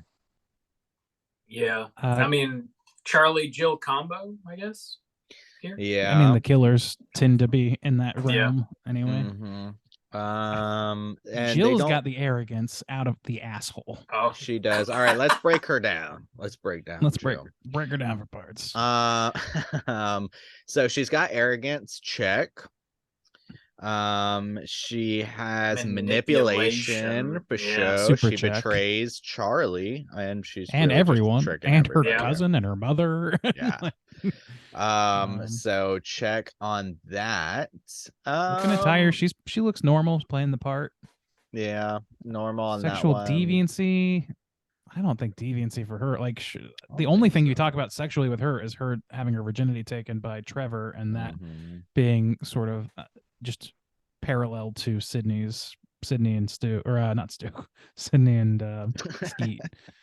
In your dreams, Randy. Skeet. Yeah, and I don't know. Is she particularly Patheticness? pathetic? I don't think she's pretty self-possessed. Yeah, I don't know. I mean, she kind of is taking care of business.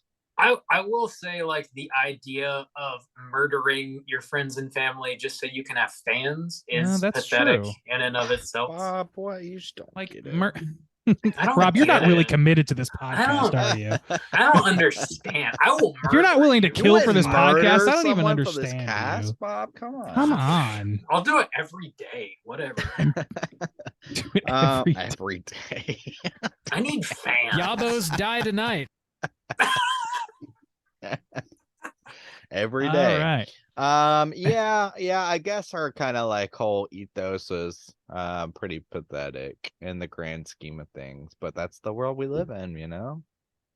Yeah, I think that's the pathetic. That's the Totally. cultural patheticness they were pointing at, was like the sell your mother down the river for 15 minutes of Twitch that's streamer true. fame. That's true. You know what really fucks with me, or like What I just What don't fucks like it. It's with like you? parents who are like They using don't their understand. kids to Oh, yeah. like make viral videos and shit. I don't like that. I love. What are you fucking prude? Is this a hot take? Exploit your children, people. You deserve it. I don't know. Anytime I just see a video pop up and it's like those kids have like no choice in that shit. What's up, It's, guys? it's My kinda son fucked up. Charlie's about to learn how to potty. Let's go to Charlie. Yeah. I don't- Let's go to Charlie. Charlie, go. Oh, we shit on the floor again. Oh my god.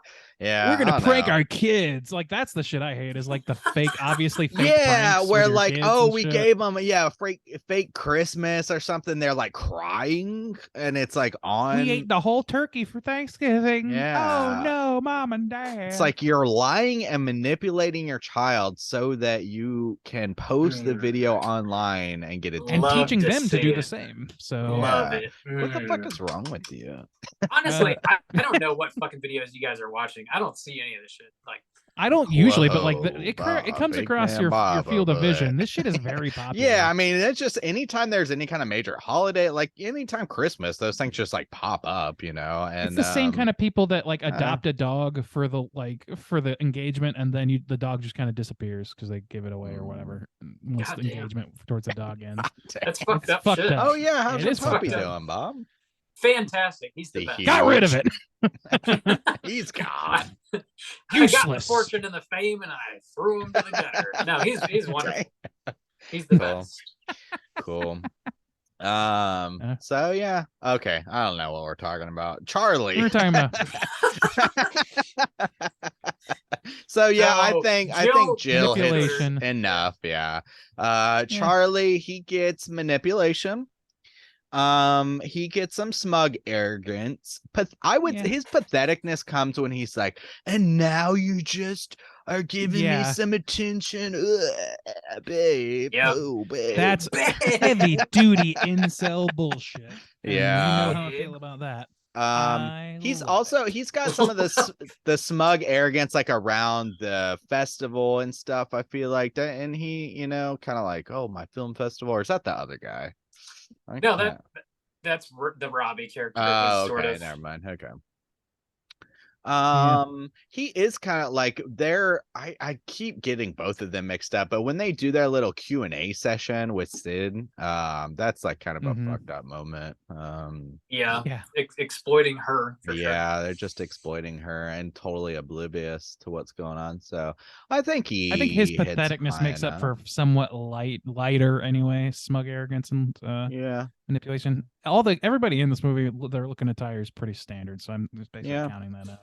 I don't Yeah. think there's like anybody like the boyfriend doesn't really stand out as anything. They don't give him a lot of No. character Yeah, development. he's Kirby's pretty nothing. cool.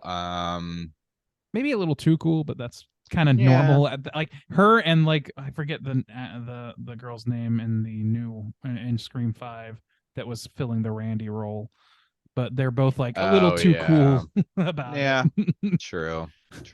Little self-insert. Yeah.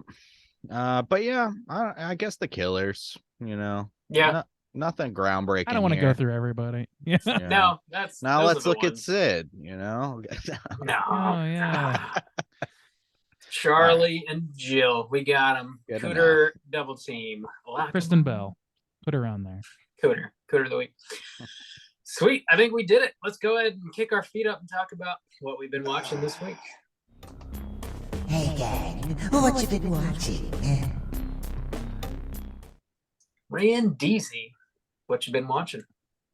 Well, let's see. I have been continuing my journey through Poker Face. I just got through an episode that heavily featured John Darnielle from the Mountain Goats, and I was very, very, very pleased by that. I'm a big Mountain Goats fan. That's the episode involving the metal band. For those, he's the guitarist, basically. I don't know. He's the guy who's divorced in that movie, in that episode. Anyway, that show's great, and like I said, I love a good whodunit. It's got the perfect cadence to it. Natasha Lyonne is super fun to watch and super, super sarcastic in all the right ways. Love it. The Murdaugh Murders, A Southern Scandal. Finished that up. Boy, I have not watched that. went way further than I thought it would. Mm. Man, and we've had Didn't a lot the of news. trial just like wrap up or something? They just convicted him for life. No damn. Convicted somebody for life. You don't know who. It's no spoilers about life. Him. No, him. Not him. Yeah, no, Not it's- my boy. Him. My Yeah. boy.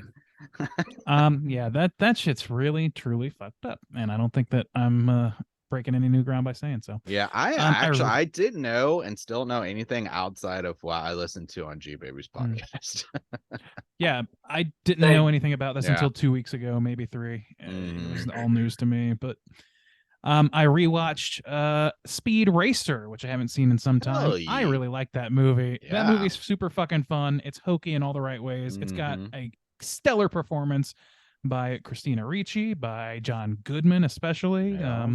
There's some good shit in there. I don't know. It hits the perfect Speed Racer tone without being like, I don't know, unwatchable. It's still got good action and stuff. The visuals are Yeah. like kind of dated at this point, but and it's like hyper green screeny, but it works so well for that property specifically.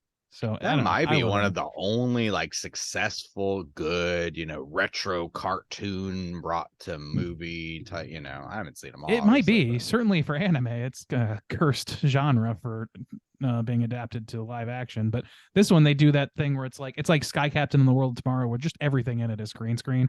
But because it's based on a cartoon and everything's hyper vibrant and ridiculous, Mhm. it works great. Like I think they did a great job. Let's see. I rewatched Lake Mungo, which weirdly came up the next day on the Slack as being a lot of people's favorites. I like that movie a fucking lot. It's extremely sad and extremely good found footage horror.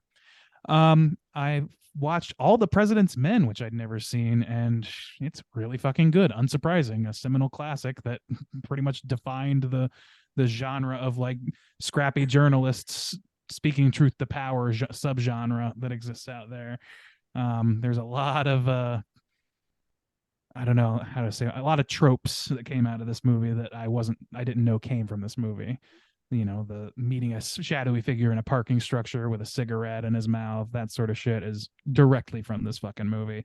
And this movie's directly from life, and it's kind of fucked up. Do you guys know about that movie? No. Oh, it's like oh man, it's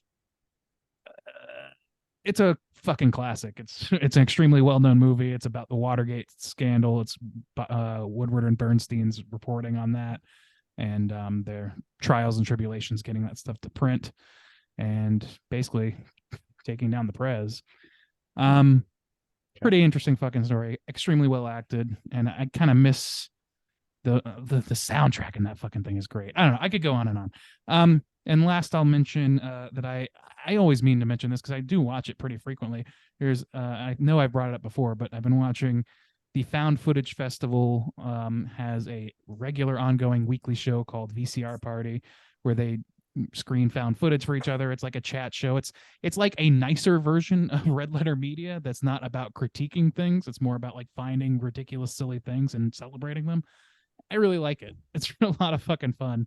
And for being like not the biggest channel, I a lot of the bumps I have I sourced from them because they have so much great found footage. I like the shit out of that show, and I want to recommend it quite highly. It's a great stoned watch. Do that. Nice. That's it for me. Smoke the devil's lettuce, says Randeezy. Juice, what you been watching? I've been watching a little show called Erie, Indiana. Do you guys remember Oh that? shit. Yeah, I do remember that. I loved Yeah. Indiana, but I don't remember much about it. Starring our boy Max from Hocus Pocus. Oh, was It's it? like a 12-year-old or some shit. Yeah, 11, 12 years old. It's I guess it originally aired on Fox Kids, which I don't remember that. But it's fun, because Are You Afraid of the Dark and Goosebumps and stuff get a lot of remembrance and attention. I had completely forgotten about this show until like something popped out. I don't even remember what it was. I was like, oh fuck. And then I was watching the intro. I was like, oh shit, I gotta watch this. But it's essentially got that suburban creepiness, like something's going on at your neighbor's house, and Lynchian. yeah, well, and the first, or one of the first episodes is just Yabos about this woman that's like sells Tupperware, but the Tupperware like keeps you alive forever. It's just kind of that goofy stuff, but it's pretty fun, honestly. It holds up after each episode they solve the kind of crime. He like works with his little neighbor buddy who's like a lot younger than him, so he's got a little sidekick feel, but Weird. they collect like something and they put it in their little attic museum or whatever of like to prove that suburbia is not normal and shit like Nerds. that. And the parents are totally oblivious, and I don't know, it's fun. It's a fun goofy little time for spookiness in the 90s. There was a lot of cool spooky shit going on in the 90s. There were, man. Honestly, yeah. So it's pretty fun, and there's only 19 episodes and they're super short. They're like 23 minutes, so I should be able to burn through it pretty quick, but it's fun. It's a fun blast from the past. I just looked it up out of curiosity, and fucking Chris Elliott is in an episode, and what's her fucking name from Halloween 4 and 5? Blanking. Like Totally little blanking. girl? Yeah. Oh Fucking shit. Danielle Harris. Harris. Yeah. I could see her. I guess she was in that too. That's, Okay. I don't know. Nice. I love those kind of shows, like anthologies for horror for kids. It's the best. I was listening to Danielle Harris's podcast a while ago, actually. Mhm. And she dated the dude from Hocus Pocus, whose name I am totally Max? blanking on. Yeah, There you well, go. his I think actual his name is Oh, like Max. Elliot, or it starts with an E, I think. Omri Well, Katz. Oh, okay, yeah, never mind. she spilled the beans that she lost her virginity to him. So, Whoa! Hopefully it wasn't on Man, that show. I went from not remembering That'd her be name off the top of weird. my head to knowing her virginal Whoa, status. Bob. I remembered her name. Yeah. Mhm. So Yeah, well, you better, you son of a bitch. You son of a he bitch. didn't really do Gonna too be spilling the much beans. after Hocus Pocus, honestly. I was looking at his stuff, so yeah, that's been fun. So I look forward to finishing that, continue to watch it and stuff. Even the intro, even if you just want to go watch the intro, I encourage you on YouTube. It's like he's riding his bike through suburbia. It's like things are normal here. There's like an Elvis guy or whatever. It's just a lot of fun. It's a lot of fun. Always is. 90s kids weirdness. I love it. Yeah. I watched The Hustle, Adam Sandler basketball movie. And that one was pretty solid. Nothing like groundbreaking, but a pretty feel good little story of like, perseverance and working hard and doing good. After last week's episode, I watched The Game from Fincher, and that was really dope. That was a lot of fun. I really enjoyed that. So glad I got on that train. I watched a Korean film called The Kingmaker. This is kind of like a political film about during the time, when was it, like the 70s? Even South Korea was kind of like going through kind of a bit of a dictatorship, and it's about like the election to try to kind of like overthrow that. They were still like doing elections, but it's like a political movie, and it was pretty good. Interesting from a historical standpoint. And I rewatch 5 Cream, getting ready for the whole Scream week. I got to do 2 and 3 still, but yeah, that's all I've been watching. Robert, what you been watching, my guy? Oh, hey. I watched Scream 1 through 5. Watched them all this past week. Damn, dude. Getting ready for the big show. How do they hold up, Bob? Scream's just not what it once was, huh? Most of them are pretty good. Yeah. Which is nice. I wonder, so we've done 1, 4, and 5 now, and I guess 6 next week. This potentially could be the highest rated franchise so far. Maybe. Could be, yeah. Yeah. I feel we like haven't done the bottom of the barrel yet. Yeah, That's but true. We haven't. yeah, Evil Dead franchise is up there. It's fewer movies though. That's probably. gotta But be- I generally was pretty medium on those, so I think it Oh, could okay. bring it down. It's a consistent Way to bring it franchise. Yeah, For, it's not. They're not all bangers, but Scream is pretty damn consistent. pretty for sure. consistent. Yeah. Outside of that, I've just been binge watching Somebody Feed Phil, which I know I mentioned a couple weeks ago, I think. Which is it's like a travel and food show on Netflix. Phil Rosenthal, the guy who created Everybody Loves Raymond, is the host. And he just travels around, eats food, and talks about it. He's a very likable, jovial dude. He's a slightly older Jewish fellow from the Bronx. And he makes it sort of like almost like a family affair. He's got some kids, and like he'll bring his kids along here and there. He'll bring his wife along here and there. And he always like calls his parents at the end of the show. And his dad is kind of a funny guy, and he's like, an older gentleman. He'll throw out some jokes.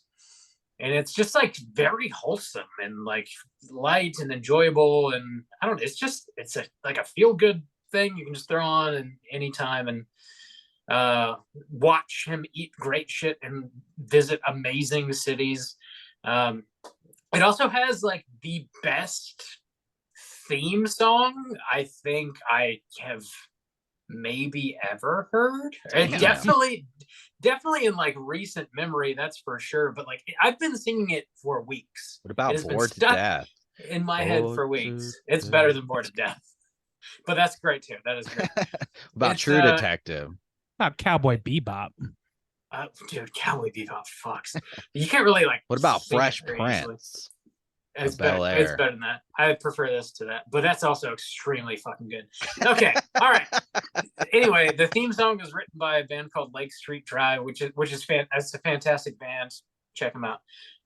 Check out the show too. It's very good. It's on Netflix. Recommend it. That's really all I've been watching though. Just those two things. What about 60 Minutes, Bob? Best theme song in the biz. I Well, love the that. la- That hook the- is so good. The Last of Us 2, which is great. Just watch The Last of Us if you haven't. Oh fuck! I forgot to watch the newest episode. It's God damn it. really, really good. Damn, I forgot it was Tuesday. God, my days have just been like fucking My days are evaporating. fucked. Yeah. Check out all that shit. That's what I've been watching. Let's go ahead and jump into our last segment, which is, of course, our Hotline Screams. Hotline Scream.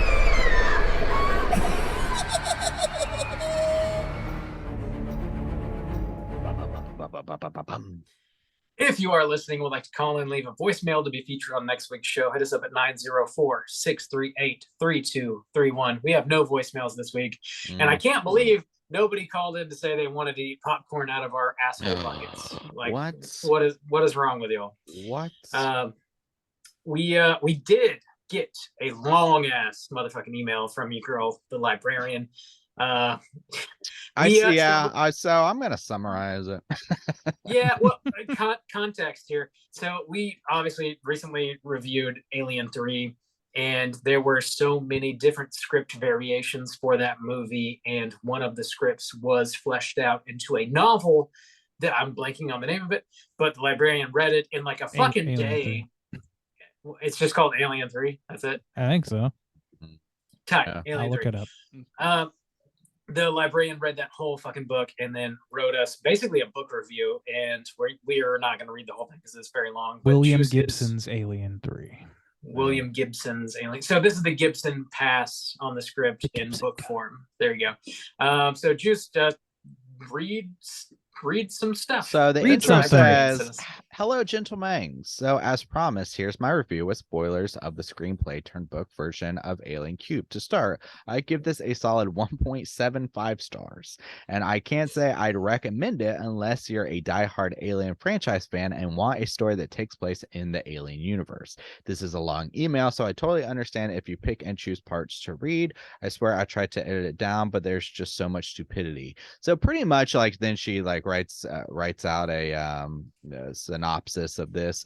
It seems like it's more kind of like political and base and military kind of based, where their ship does not land on a prison planet, but it's in a sector called the Union of Progressive Peoples, and then like there's some military experimentation going on, some DNA mixing with xenomorphs. The Queen is still alive in some capacity, and some pretty standard stuff happens. They try to escape. Oh, the Queen's on board, and there's another queen. There's more than one queen. And yeah, Hicks is still alive. Newt is like still alive at one point. I don't know if she makes it to the end. So yeah, doesn't sound like anything particular. It didn't sound like they developed the interesting points of like what we were talking about last week. So at the end, it says, "The end. Don't read this. Signed, the librarian." So that script, I believe, it sounds like it's the one that was very much a Cold War commentary with the space mall. That is whole it? thing. But she doesn't mention a space mall. She does. She says she does. Not Okay. that big of a part of like. I guess like when we're like reading it on Wikipedia, it sounded like the mall would be a massive. Would be the part. big place. Okay. In the book, it's not that big apparently. Oh, okay. So yeah, it sounds kind of boring and like we anticipated, not very good. Not great. Yeah. It's interesting that exists though. We had no idea that book was out there at all, and then she hit us up and was like, "Hey, I own this. I'm gonna read the entire thing in 60 minutes," because she's a fucking speed reader. And then gave us a whole fucking book review, which is insane. Whoa, Shouts there's out. so many books out there. It's like, whoa. Just dude, I know. Anybody could write about anything. What did the library she cleared like what if this book just started flying, dog? Last it was something nuts. It was like 3 a week or something. An insane quantity of books. 3.5. Like, yeah, it was crazy. Good on you, and thank you for chiming in and hitting us up and telling us like what could have been had Gibson's screenplay passed, but it did not. Alas. Gentlemen, do you have any prompts you want to throw out there for next week's Hotline Scream? Give us your 6 ratings. Like, give us your 6, 5, 4, 3, 2, 1. In that order. Just repeat that. I'm just saying, like, what's your number 6? What's your number 5? Yeah. Give us a countdown. Give your best and worst. We don't have to go through the whole thing. Best and worst. Or the most distinctive. My 6 cream is 3 cream. My 5. I mean, unless 6 just like really shits the bed, though, I feel like we're just going to be getting a lot of 1 is the best and 3 is the worst. So that doesn't sound very interesting. The middle, I could fluctuate though. Yeah, like see, Randy, 2, 4, 5. All right, how about this? 6, What Scream film have you changed your mind about and why? It's 4. Everyone's just gonna say 4. Okay, well, what do you fucking want from me? 6, 5, 4, 3, 2. Jesus Christ! I'm not fucking Alex Trebek. I don't have the questions handy. Give us the ranking, or if you did catch 6 Scream, just call in and tell us what you thought. Or a hot take. Give us a Scream hot take. Maybe you really like 3 or something. Maybe you fuck with 3 extremely hard. Yeah. Maybe you do. Or like maybe some of your I was gonna say some of your favorite Ghostface killers, but then we're just gonna get the old, I don't know. Yeah. Tell us something about Scream. Which Ghostface killer? Talk about Scream. Would you bang the hardest? Let us know. know. Bob. Whoa. You can't say bang on podcast. It's not allowed. We're gonna get fined. Sorry. Can't say bang anymore, Bob. Plow. Which would you plow the hardest? Thank you. You're welcome. Hit us up 904-638-3231. We're gonna be back next week with a brand new show. As always, we're covering Six Cream for sure. Slam your eyeballs into it. Get ready for next week's show. Until then, rate, review, subscribe to us on iTunes. It's a really easy way to support the show. If you give us that rating on iTunes, it helps other people find us that might not otherwise. We really do appreciate that. You can find us on Instagram at Straight Chilling Podcast, on Twitter at STR8_chilling. If you want to join in on the daily Slack channel conversations, hit us up on one of those social media outlets, and I'll send you a link so you can do so. It's a wonderful community, and we talk about not just movies, but life stuff. Share pictures of our animals, trade recipes, talk about health and fitness, and all the good shit. So it's a great community. Join also, it. I think we're at that might have been just. I thought we were at 99 members. I think we are. Okay, so whoever joins next is going in straight chilling history. Hundo, number 100. The 100th. Yeah, that's gonna do it for us. Until next week, as always, all you mother truckers, please keep chilling. Yes, that's what a boy likes.